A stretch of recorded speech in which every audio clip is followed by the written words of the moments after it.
నమస్కారం. భారతీయ జనతా పార్టీ చెన్నూరు శాఖలోకి విచ్చేసినటువంటి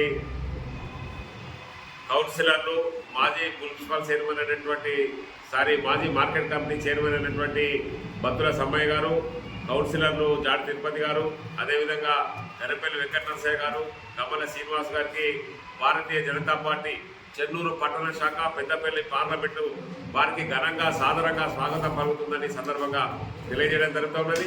అదేవిధంగా మరి నిన్ననే నూతనంగా చెన్నూరు పట్టణ కమిటీ అధ్యక్షులుగా నియమితులైనటువంటి జాడి తిరుపతి గారిని కూడా మేమందరం కూడా స్వాగతిస్తూ ఉన్నాం. వారికి భారతీయ జనతా పార్టీ వరకున శుభాకాంక్షలు తెలియజేస్తూ ఉన్నామని సందర్భంగా తెలియజేస్తూ ఉన్నాం. భారతీయ జనతా పార్టీ నిరంతరం కొత్త నాయకులకు అవకాశం వేయడానికి, అందరినీ కూడా కలుపుకొని పోయడానికి సిద్ధంగా ఉన్నది. దీనికి నిదర్శనమే మరి ఇటీవలే పార్టీలో చేరినటువంటి మా మిత్రులు సీనియర్ నాయకులైనటువంటి జాడి తిరుపతి గారిని చెన్నూరు పట్టణాధ్యక్షుడిగా నియమించడం జరిగింది. అదేవిధంగా చెన్నూరు పట్టణానికి ఒక భారతీయ జనతా పార్టీకి ఒక ఘనమైనటువంటి చరిత్ర ఉన్నది. ప్రతి అంశంలోని చెన్నూరు పట్టణం లోపల ఏ ఉద్యమం జరిగినా, ఏ కార్యక్రమం జరిగినా భారతీయ జనతా పార్టీ పాత్ర అనేది చరిత్ర లోపల కనబడే విధంగా మేము ఉన్నాం. ఈరోజు చెన్నూరు లోపల జరిగినటువంటి అనేక ఉద్యమాల లోపల ఆర్టీసీ డిపో విషయం కావచ్చు, ఫైర్ ఇంజన్ విషయం కావచ్చు, మరి 100 పడకల ఆసుపత్రి కావాలని కావచ్చు, అనేకమైనటువంటి ఉద్యమాలు ఎవరికి అన్యాయం చేయడం జరిగినా మేము ఉన్నటువంటి స్వల్పమైనటువంటి కార్యకర్తలతో కూడా పెద్ద ఎత్తున నిరసనకారులు తెలిసి అనేకమైనటువంటి సమస్యలను పరిష్కరించినటువంటి చరిత్ర భారతీయ జనతా పార్టీకి ఉన్నదని చెప్పి నేను సందర్భంగా మనం చేస్తా ఉన్నాను. గతం లోపల 3 వార్డు మెంబర్లు ఎంపీటీసీలుగా పోటీ చేసిన చరిత్ర, సర్పంచ్ గా స్వల్ప మెజార్టీతో ఓడిపోయినటువంటి చరిత్ర, జడ్పీటీసీగా ఉద్దండులైనటువంటి నాయకులకు మంచినీళ్ళు తాగినటువంటి చరిత్ర భారతీయ జనతా పార్టీకి అత్యల్ప సంఖ్యలో ఉన్నటువంటి కార్యకర్తలు నాడు ఉన్నటువంటి సంగతి లోపల ఉన్నాం. మరి ఇప్పుడు అపూర్వమైనటువంటి ఆదరణతోటి నరేంద్ర మోడీకి ఓటేసామనేటువంటి సంకల్పంతో ప్రజలు ఈ రోజు ఉన్నారు. ఈ సందర్భం లోపల భారతీయ జనతా పార్టీ లోపలికి మరి కొత్త నాయకులందరూ వచ్చేసి భారతీయ జనతా పార్టీని మరింత బలోపేతం చేయడానికి ప్రయత్నం చేస్తున్నటువంటి సందర్భం లోపల మరి ఈ రోజు ఉన్నటువంటి కాంగ్రెస్ పార్టీని మెడలు వంచి ఈ ప్రాంతానికి జరిగినటువంటి అన్యాయాల మీద భారతీయ జనతా పార్టీ పోరాటానికి సిద్ధంగా ఉందని చెప్పి నేను సందర్భంగా మనం చేస్తా ఉన్నాను. మరి ఈ సందర్భంగా నేను తెలియజేసినటువంటి విషయం ఏమంటే, భారతీయ జనతా పార్టీ ఈ యొక్క భారతదేశం లోపల కుటుంబం లేనటువంటి వ్యక్తులైనటువంటి అమిత్ షా మరి నరేంద్ర మోడీ గారు, ఒకవైపు కుటుంబం లేని వ్యక్తులైనటువంటి యోగి ఆదిత్యనాథ్ గారు ఈ యొక్క ప్రాంతాన్ని పరిపాలిస్తూ ఆ యొక్క ఈ దేశాన్ని రాష్ట్రాలను పరిపాలిస్తున్నటువంటి సందర్భం లోపల వివేక్ వెంకట స్వామి గారు అనేటువంటి ఒక నాయకుడు ఈ రోజు చెన్నూరు ప్రాంతాన్ని తన కుటుంబాన్ని గుప్పెట్లో పెట్టుకోవడానికి ప్రయత్నం చేస్తా ఉన్నారు. పెద్దపల్లి నియోజకవర్గాన్ని 1965 నుంచి ఎంపీగా గెలిచి నాయన ఎంపీగా గెలిచిన నాటి నుంచి నేటి వరకు కూడా తన గుప్పెట్లో పెట్టుకునేటువంటి ప్రయత్నం చేస్తా ఉన్నారు.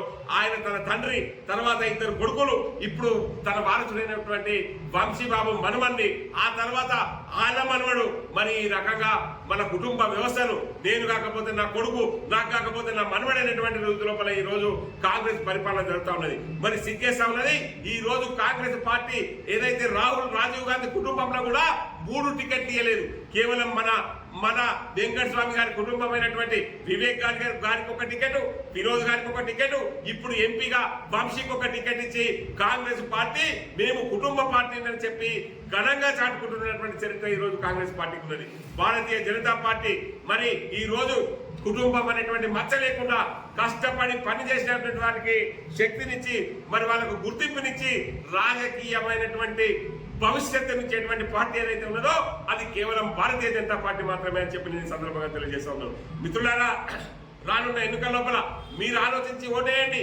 ఈ దేశానికి కాంగ్రెస్ పార్టీ ప్రభుత్వం చేసిన మన సేవ ఏంటి, ఈ దేశానికి వివేక్ వెంకట స్వామి చేసినటువంటి సేవ ఏంటని చెప్పి నేను సందర్భంగా ప్రశ్నిస్తా ఉన్నా. మరి వివేక్ వెంకట స్వామి గారు, మీరు మొన్న భారతీయ జనతా పార్టీ లోపల ఉండగా మరి వేలాది ఎకరాలు మునిగిపోతా ఉన్నాయి, మేము నష్టపరిహారం ఇవ్వాలి, కరకట్ట కట్టాలి, ఎకరానికి 20-30 లక్షల రూపాయల నష్టపరిహారం మేము ఇవ్వాలని భారతీయ జనతా పార్టీలో ఉన్నటువంటి డిమాండ్ చేసినటువంటి మీరు వివేక్ వెంకట స్వామి గారు నేడు మీరు 4 నెలలైపోయింది అధికారంలోకి వచ్చి మీరు అసెంబ్లీ లోపల ఎమ్మెల్యేగా ప్రమాణ స్వీకారం చేసి మీరు ఈ ప్రాంత రైతుల పరిష్కారానికి ఏం చర్య తీసుకున్నారని మళ్ళీ మీరు ఎంపీగా పోటీ చేస్తా ఉన్నారు, మీ అబ్బాయి తోటి చేపిస్తా ఉన్నారని భారతీయ జనతా పార్టీ ప్రశ్నిస్తా ఉన్నది. మిత్రులారా, ఈ రకమైనటువంటి కుటుంబ రాజకీయాలు కాదు. మా యొక్క అభ్యర్థి నరేంద్ర మోడీ యొక్క వారసుడైనటువంటి నరేంద్ర మోడీ తోటి ఆశీర్వాదం తీసుకున్నటువంటి మా గోమాస శ్రీనివాస్ గారు మా అభ్యర్థి ఒక హాస్టల్లో తిని హాస్టల్ మెతుకులు తిని పప్పన్నం తిని వస్తున్నటువంటి నాయకుడు మా భారతీయ జనతా పార్టీ నాయకుడు, సామాన్యమైనటువంటి కార్యకర్తల సామాన్య ప్రజల కష్టం తెలిసినటువంటి వారి నాయకుడు మా యొక్క గోమాస శ్రీనివాస్ గారు. మీకు సామాన్యుల యొక్క కష్టం తెలిసినటువంటి పరిస్థితి లేదు, ఎవరు ఏం తింటారో పరిస్థితి లేదు, మీరు ఎవరి సంస్కృతి ఏదో తెలుసుకునేటువంటి పరిస్థితి లేదు. కాబట్టి మిత్రులారా, వివేక్ వెంకటస్వామి గారు, మీరు ఈ ప్రాంతానికి ఇచ్చినటువంటి హామీలను నెరవేర్చుకోవాలని మేము డిమాండ్ చేస్తా ఉన్నాం. 40,000 ఉద్యోగాలు ఇస్తారన్నారు, 4 ఉద్యోగాలు కూడా ఇయ్యలే. 3వ ఉద్యోగం మీ కొడుకు వివేక్ వెంకటస్వామి గారు కొడుకు అయినటువంటి వంశీబాబు ఉద్యోగం కోసం మీరు ప్రయత్నం చేస్తా ఉన్నారు తప్ప ఈ ప్రాంత ప్రజల 40,000 ఉద్యోగాల కోసం ఒక్కరోజు కూడా మీరు మాట్లాడలేదని చెప్పి నేను సందర్భంగా మనం చేస్తా ఉన్నా. మరి మిత్రులారా, ఈ ప్రాంత పరిశ్రమ మీరు అధికారంలోకి వచ్చిన తర్వాత మరి చెన్నూరు లోపల నిర్మాణం అయ్యేటువంటి బస్ డిపో ఆగిపోయింది. ఎందుకు ఆగిపోయింది? మీరు దాని మీద మీరేమైనా చర్య తీసుకున్నారా? మీరు ఎందుకు మాట్లాడతలేరని నేను ఈ సందర్భంగా ప్రశ్నిస్తా ఉన్నా.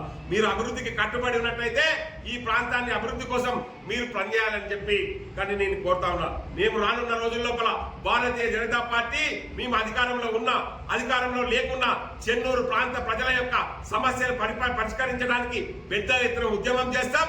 రానున్న ఎన్నికల లోపల ఎంపీగా గోమాస శ్రీనివాస్ గారికి అనుకూలమైనటువంటి వాతావరణం ఉన్నది. 500 సంవత్సరాలుగా పరిష్కరించని అయోధ్య రామాలయాన్ని పరిష్కరించినటువంటి చరిత్ర భారతీయ జనతా పార్టీకి ఉన్నది. ఆర్టికల్ 370 యొక్క పరిష్కరించినటువంటి చరిత్ర భారతీయ జనతా పార్టీకి ఉన్నది. త్రిపుల్ తలాక్ సమస్యను పరిష్కరించినటువంటి చరిత్ర భారతీయ జనతా పార్టీకి ఉన్నది. కాబట్టి ఏ సమస్య అయినా పరిష్కరించేటువంటి సత్తా